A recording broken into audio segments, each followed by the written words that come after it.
اور عجیب بات یہ ہے، میں ایک بات تفسیر کے مطالعے کے دوران بہت سوچ رہا تھا اور مجھے سمجھ نہیں آ رہی تھی۔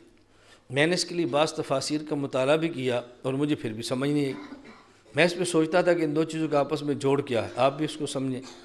اللہ رب العزت نے اتنی قسمیں اٹھائیں، یہ 11 قسمیں اٹھا کر ایک مضمون بیان فرمایا، فَأَلْهَمَهَا فُجُورَهَا وَتَقْوَاهَا، کہ انسان کے طبیعت میں ہم نے گناہ کا تقاضا بھی رکھا ہے اور انسان میں نیکی کا مادہ بھی، نیکی کا تقاضا بھی رکھا ہے۔ قد افلح من زکاها وقد خاب من دساها، خوش قسمت وہ ہے کہ جس نے نیکی کے تقاضے پر عمل کیا، اور بدقسمت وہ ہے کہ جس نے گناہ کے تقاضے پر عمل کیا۔ یہ بات مکمل فرمائی اور آگے پھر اللہ نے ایک مثال دی ہے، قد افلح من زکاها وقد خاب من دساها۔ آگے فرمایا کذبت ثمود بطغواها اذ انبعث اشقاها فقال لهم رسول الله ناقة الله وسقياها فكذبوه فعقروها فدمدم عليهم ربهم بذنب فسواها ولا يخاف عقباها۔ مثال کیا دی ہے؟ اب اس مثال میں، اس پورے مضمون میں جوڑ کیا ہے؟ میں یہ جوڑ تفاسیر میں تلاش کرتا رہا کہ ان میں جوڑ کیا ہے۔ مضمون کون سا بیان کیا کہ حضرت صالح علیہ السلام کی قوم نے، حضرت صالح علیہ السلام اللہ کے نبی تھے، ان کو جھٹلا دیا، ان کی بات کو نہیں مانا، اور کہا کہ اگر آپ سچے نبی ہیں تو ہم آپ سے ایک دلیل مانگتے ہیں۔ وہ دلیل یہ ہے کہ سامنے چٹان ہے، اس پہاڑی تھی، اس کا نام تھا کاتبہ، وہاں ایک چٹان تھی، آپ اس سے ایسی اونٹنی نکالو جو 10 ماہ کی ہو اور گابن اونٹنی، 10 ماہ کی گابن اونٹنی، آپ اس پہاڑی سے، چٹان سے نکالو، ہم آپ کو نبی مان لیں گے۔ صالح علیہ السلام فرمایا اگر وہ آ گئی تو پھر؟ انہوں نے کہا جی ہم مان لیں گے۔ صالح علیہ السلام نے اللہ سے دعا کی اور اس چٹان کے اندر اونٹنی آئی، اور جب اونٹنی نکلی چٹان سے تو 10 ماہ کی گابن تھی، اور تھوڑی دیر بعد اس کا بچہ بھی پیدا ہو گیا۔ اب اونٹنی بھی ہے اور بچہ بھی ہے۔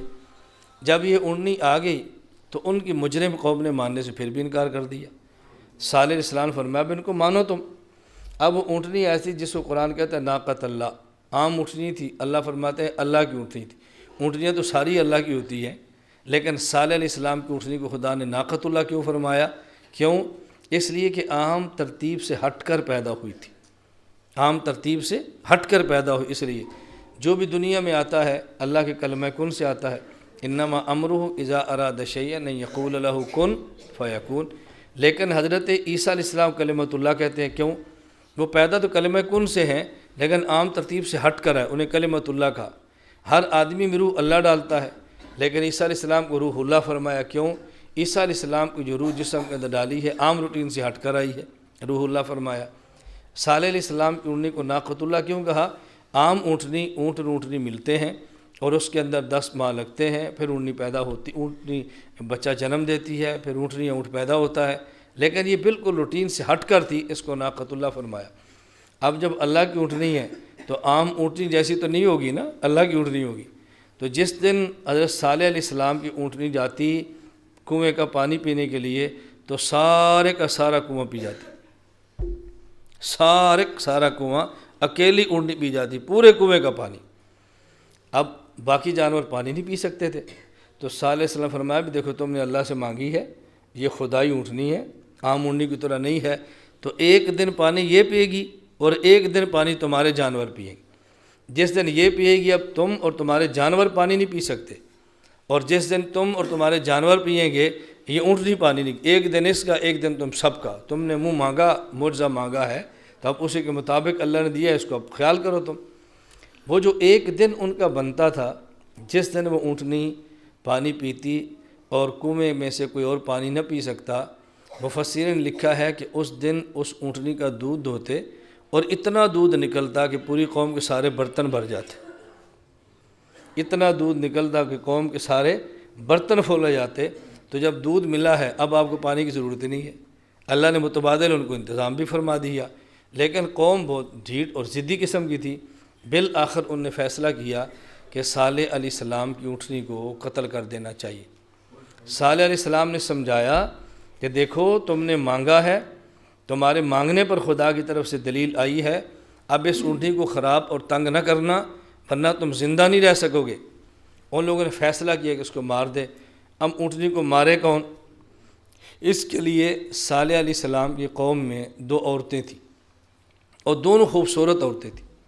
ان دونوں عورتوں نے کہا کہ ایک میں اور ایک میری بیٹی، دونوں عورتوں نے کہا جی میں اور میری بیٹی، میں اور میری بیٹی، جو بندہ اس اونٹنی کو قتل کر دے گا وہ چاہے تو مجھے لے لے، چاہے تو میری بیٹی لے لے۔ صالح اسلام کی قوم کے 2 بدبخت آدمی اترے، ایک کا نام تھا مصدع، میم صاد دال عین مصدع، اور ایک کا نام تھا قزار، قاف کراچی قصور والا موٹا، قاف زال الف اور را، قزار۔ 2 آدمی تھے مصدع اور قزار۔ یہ دونوں ایک چٹان کے بھی چھپ کے بیٹھ گئے۔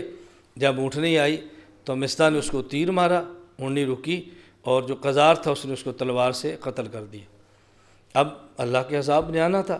صالح علیہ السلام نے فرمایا اب تم خدا کے عذاب کا انتظار کرو، آج بدھ کا دن ہے، کل جمعرات کو تم سب کے چہرے زرد ہو جائیں گے، عورتوں کے، مردوں کے، بچوں کے، بوڑھوں کے، اور جمعے کا دن ہوگا تم سب کے چہرے سرخ ہو جائیں گے، ہفتے کا دن ہوگا تم سب کے چہرے سیاہ ہو جائیں گے، اور اس کے بعد تمہارے اوپر آسمانی عذاب آئے گا۔ ایسا ہی ہوا، جمعرات کے دن آیا تو سب کے چہرے زرد ہو گئے۔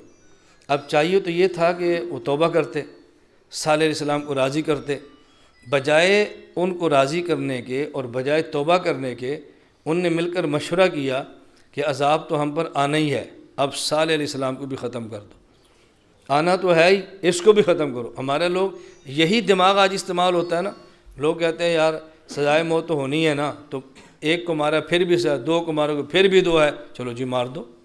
یہ صالح علیہ السلام کی قوم والا گندا دماغ ہے۔ خیر انہوں نے مشورہ کیا، صالح علیہ السلام کو شہید کرنے کے در پہ ہو گئے۔ اللہ نے ان کے اوپر عذاب بھیجا، عذاب میں پوری قوم تباہ ہو گئی، برباد ہو گئی۔ پہلے زلزلہ آیا، پھر آسمان سے چیخ آئی، اور اس کے بعد یہ تباہ و برباد اس کے اندر ہو گئی اور ختم ہو گئی۔ اب میں جو بات سمجھانا چاہ رہا ہوں، پہلے اللہ نے قسمیں اٹھا کر فرمایا کہ انسان کے مزاج میں گناہ کا تقاضا بھی رکھا ہے اور نیکی کا تقاضا بھی، اور خوش قسمت وہ ہے جو نیکی کے تقاضے پر عمل کرے، اور بدبخت وہ ہے جو گناہ کے تقاضے پر عمل کرے۔ آگے مثال کون سی دی ہے؟ حضرت صالح علیہ السلام کی بدبخت قوم کی۔ ان نے اپنے نفس کے تقاضے پہ عمل کیا اور اللہ کے موعظے کو جھٹلا دیا، اونٹنی کو قتل کر دیا، اور قتل کرنے کے بعد وہ جہنم کا ایندھن بن گئے۔ میں سوچ رہا تھا ان دونوں میں مناسبت کیا ہے۔ جب میں نے پورا واقعہ پڑھا تو اس کے بعد اندازہ و مناسبت کیا ہے کہ صالح علیہ السلام کی قوم کی بربادی کی وجہ اونٹنی کو ہلاک کرنا تھا، اور اونٹنی کو ہلاک کرنے کی وجہ 2 خوبصورت عورتوں کی سازش تھی۔ معلوم ہوا کہ سب سے بڑی بربادی جس دنیا میں آتی ہے وہ عورت کے ساتھ ناجائز تعلق کی وجہ سے آتی ہے۔ تباہی اور بربادی جو آتی ہے، خاندان اجڑتے ہیں، ادارے تباہ ہوتے ہیں، ملک برباد اور بدنام ہوتے ہیں، اس کی سب سے وجہ انسان کی یہ نفسانی خواہشات ہیں جو تباہ کرتی ہیں۔